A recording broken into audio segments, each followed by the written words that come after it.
Assalamualaikum warahmatullahi wabarakatuh. Saya Mia Sianingsih, mahasiswa UIN Said Ali Rahmatullah Tulungagung dari jurusan Tadris Fisika. Di sini saya akan menjelaskan materi IPA kelas 8 lanjutan dari video sebelumnya yaitu usaha, dan sekarang saya akan menjelaskan materi tentang pesawat sederhana. Adapun tujuan pembelajarannya, yang pertama, siswa mampu mengidentifikasikan jenis-jenis pesawat sederhana. 2. Siswa mampu menghitung keuntungan mekanis pesawat sederhana.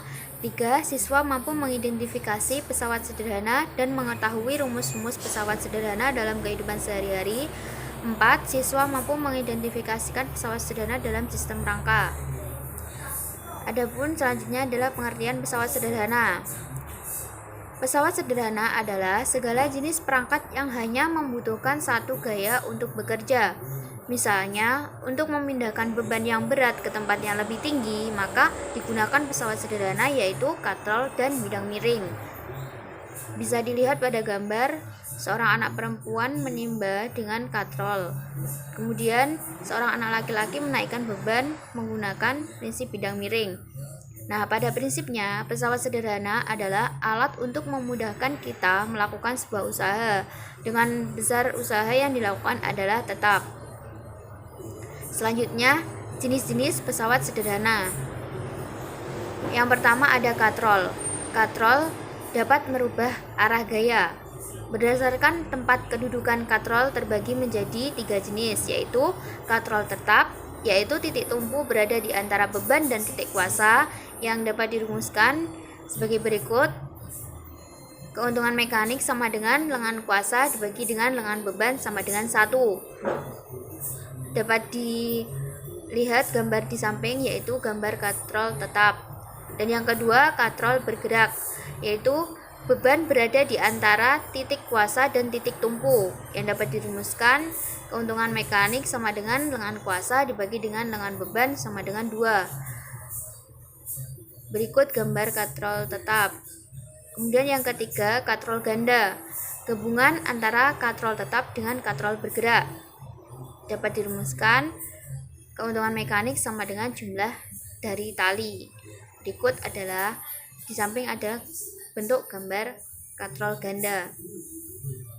Selanjutnya adalah roda berporos. Roda berporos adalah merupakan pesawat sederhana yang berbentuk bundar dengan poros berada di bagian tengahnya. Roda dan poros merupakan pesawat sederhana yang berfungsi memperbesar kecepatan dan gaya. Orang yang memindahkan barang menggunakan roda akan lebih mudah daripada dengan tidak menggunakan roda. Selanjutnya adalah bidang miring. Keuntungan mekanisnya yaitu W per F sama dengan S per H. Dengan di sini keterangannya, W adalah beban, S adalah panjang bidang miring, kemudian F adalah gaya kuasa, H adalah tinggi bidang miring. Nah, dapat diperhatikan gambar di samping adalah gambar bidang miring. Maka semakin tinggi bidang miring, semakin besar pula gaya kuasa, semakin kecil keuntungan mekanisnya. Selanjutnya adalah tuas. Tuas atau pengungkit dapat dirumuskan W kali LB yaitu lengan beban sama dengan F kali LK yaitu lengan kuasa. Semakin panjang lengan kuasa, maka semakin kecil gaya kuasa. Keuntungan mekanisnya yaitu W per F sama dengan lengan kuasa dibagi dengan lengan beban. Maka semakin panjang lengan kuasa, semakin besar pula keuntungan mekanis yang diperoleh. Semakin mudah pekerjaan itu dapat dilakukan. Seperti gambar di samping itu menunjukkan batu yang digambarkan di situ sebagai bebannya yaitu batu.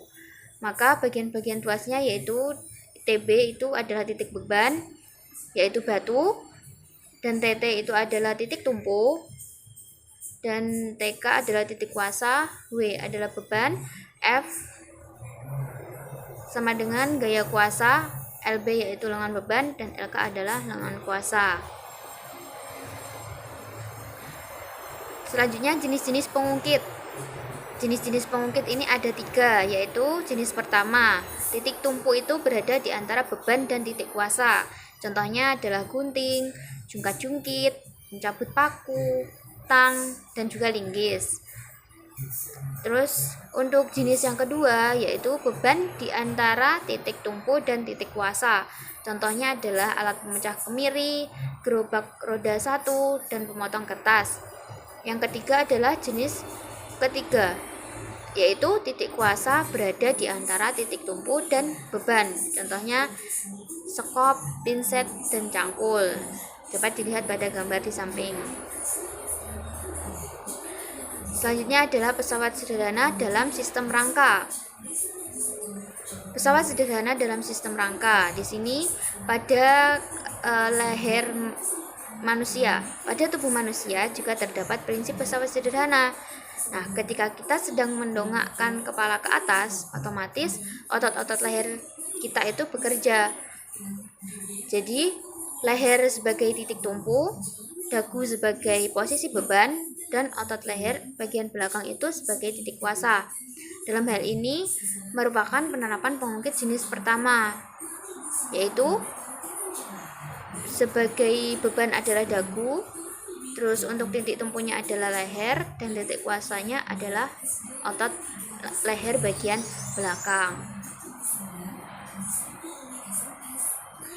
Terima kasih. Cukup sekian penjelasan dari saya tentang materi pesawat sederhana. Ada kurang lebihnya mohon maaf. Wassalamualaikum warahmatullahi wabarakatuh.